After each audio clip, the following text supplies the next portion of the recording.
All right, so today I'd like to talk about some misconceptions I think a lot of people have about being homeless. Um, I get a lot of comments and stuff on my channel. Beggars can't be choosers. You need to get a job and stop leeching off the government. There ain't no free ride. I work hard for my money, and y'all should too. Besides, we have a system for this. That kind of thing, and it's frustrating because it's a very one size fits all kind of deal that they're during their comments. They're pigeonholing everything into one easy to grasp issue and kind of hating on it. Um, so I'd like to talk about myths versus reality of being homeless. The first one, getting a job can fix being homeless. The thing is, it's really hard to get a job when you're homeless. You have to worry about clean clothes, showers, or staying clean, transportation. A lot of times you need a permanent address. I mean, you can kind of fake that, or you can sign up for, I guess, to receive mail at like a shelter. The problem is usually they're very backlogged with that. You need a phone. You can get a free phone, um, but also you got to take into account people's disabilities. Like I have depression, and that affects me in a serious way. And so, it's difficult. Also, I guess the real truth is, you're applying for entry level jobs, stuff that teenagers do.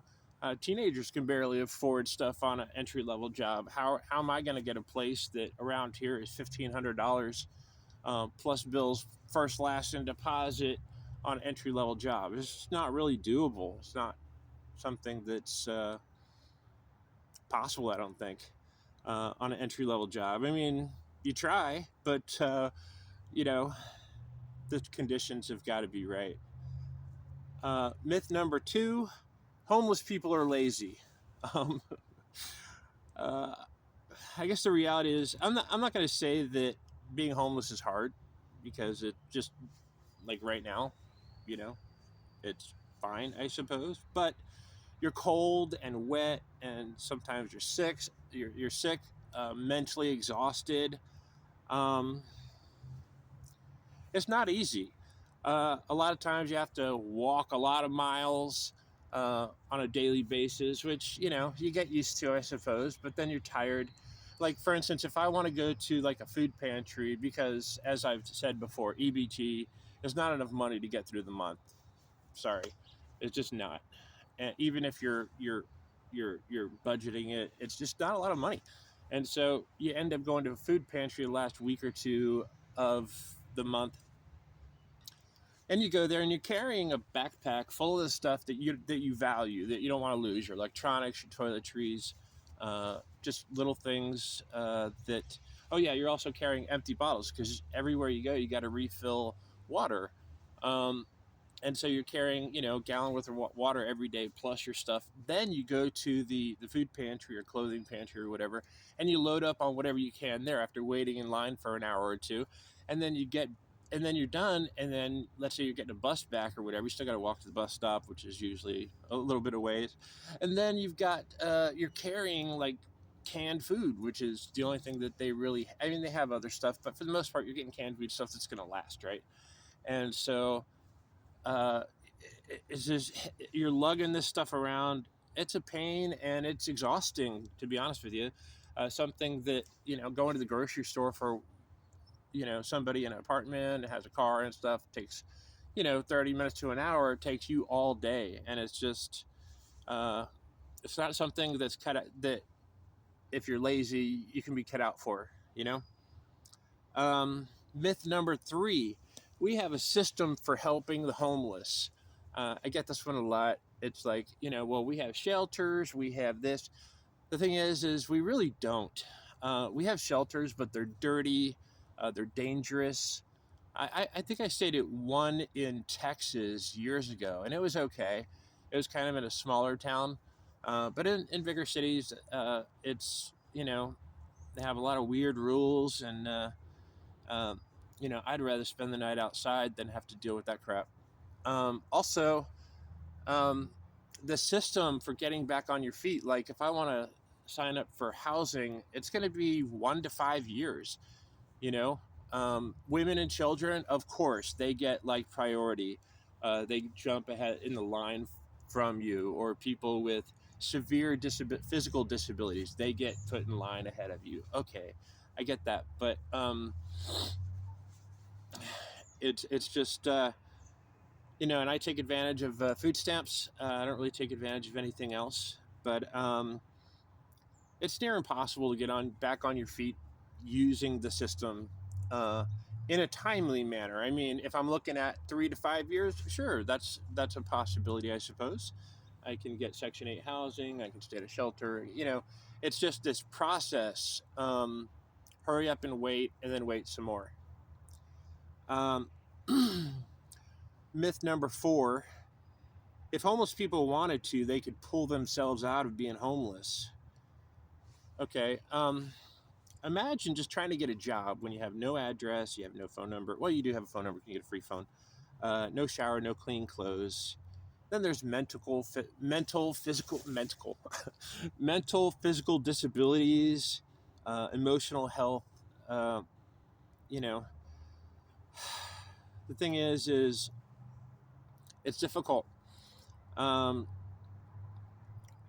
eh, when I was younger and I was homeless, I felt like I could do that. I could uh, I could get a job, whatever it was, and pull myself out of the situation. Now that I'm older and I have all these physical disabilities and even the depression, it's so much harder. And I'm going to keep on trying. I'm going to get a job and work, even though I'm going to be in intense pain. Um, but like, is it a long-term goal? Can I be in intense pain for uh, years and years? You know, I guess the naysayers would be like, yeah, you can do it. I have back problems. I have this problem. Um, it's just different when you're homeless and you don't feel like you have any other choices. Um, and struggling, like, I don't know. So myth number 5: providing money or food only enables people to remain helpless. I gotta say, I've heard this enough times. It's just stupid. That's like saying if comparatively to the, like, say somebody gives me $20, that's gonna keep me homeless. Um, if somebody gave you 200 or $2,000, would that enable that's going to be like, well, you don't have to get a job right now. You can just, I don't know. It's just dumb. I mean, the thing is what people spend their money on when you're homeless. I mean, there are few treats. Mostly, you have this build to of gear that you have that you need to sustain, right? Like toiletries, razors, um, toothpaste if you need it. I need denture glue, socks, clean socks, and I never just can't do laundry. And in addition to not being able to do laundry very often, at least not during the winter time or the colder times because they don't dry. Um, you wear through socks so fast, shoes you go through so fast because you're walking everywhere. Um, it's just dumb to think that if you help out somebody that's homeless, they're going to be like, well, we're just going to stay homeless the rest of our lives because we're being taken care of. It's just not a realistic attitude. you know I don't look at things being like, well, I want to stay homeless as long as I can. It's not a thing. um, Contrary to popular belief. um, Myth number 6: homeless people are all addicts, criminals, or the mentally ill. um, you know there are definitely higher ratios for the chronically homeless to be I wouldn't say criminals, but I would say like the mentally ill or addicts. There's definitely higher ratios with the homeless, but keep in mind that 80% of homeless are from your community, from your local area, and they became homeless. So they are a mirror representation of that community. So, um, but it's not significantly higher. It is higher for the chronically homeless, but not, it just is. A lot of people are, I think the last thing I saw was like for alcohol, um, alcoholism, it was like 30 or 40% for homeless, and then I think it was like 10%, 12% for other drugs. Um, I don't know, but there's still a significant amount of people that are homeless that are not, uh, addicts or uh, alcoholics, and not that there's anything.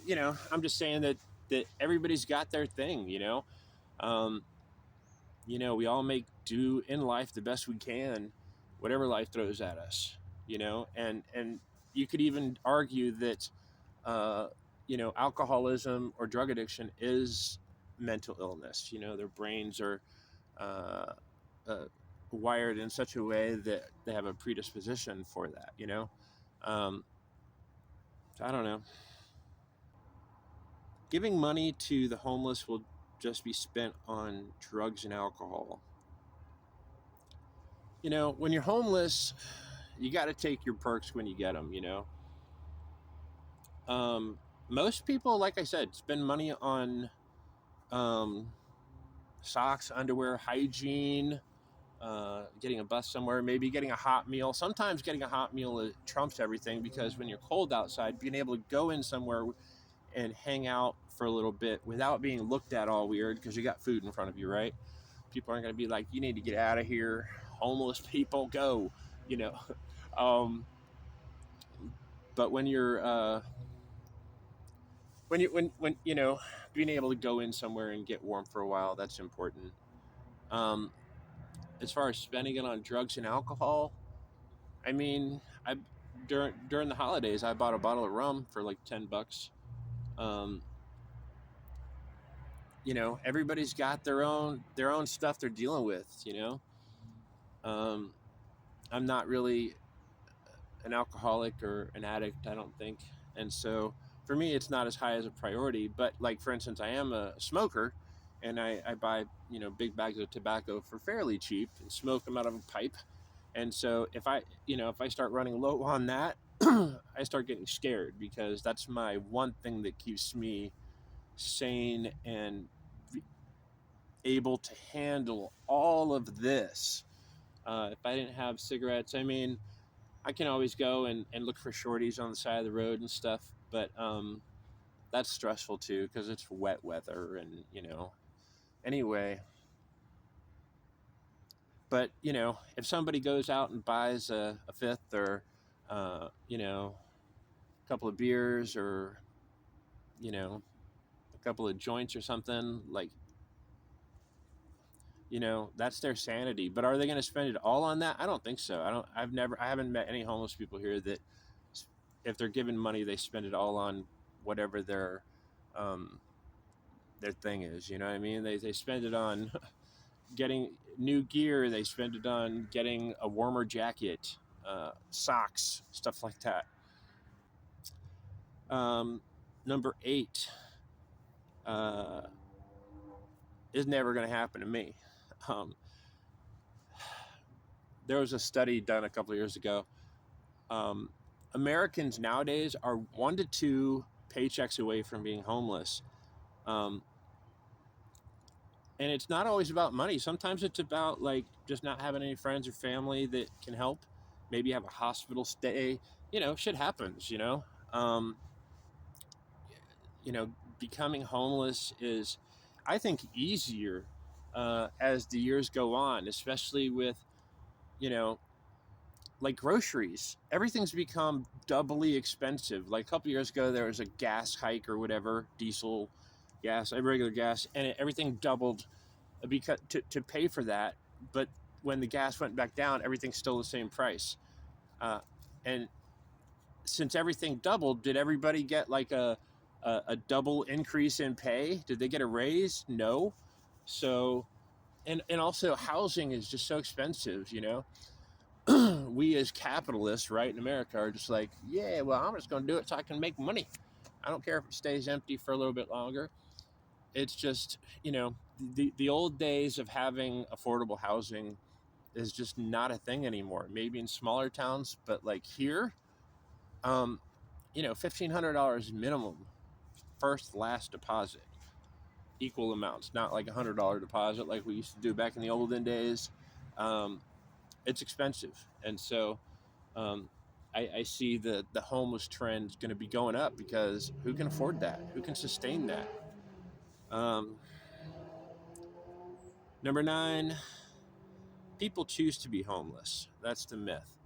Um, the thing is for me, choice is kind of a relative term. I mean, I was in a situation that was untenable. I had some mental health issues, some financial issues, whatever, and this became the only option for me. Um, it was just, um, did I see it as a choice? I guess technically it was a choice. Like if you're doing multiple choice, um, all the above, you know, D. But no, I did what I could. I've lived out of a tent before, so I saw it as, you know, I wasn't going to be destitute sitting on the side of the road. I took my last, you know, a couple $100 and bought like, you know, a tent and a bag and whatever, and became homeless. So in that way, it was a choice. But because of life and conditions, it's not a choice at all. Anyway, I hope your road's a good one. And if you're homeless, I hope it doesn't suck for you. Obi Yeti signing off.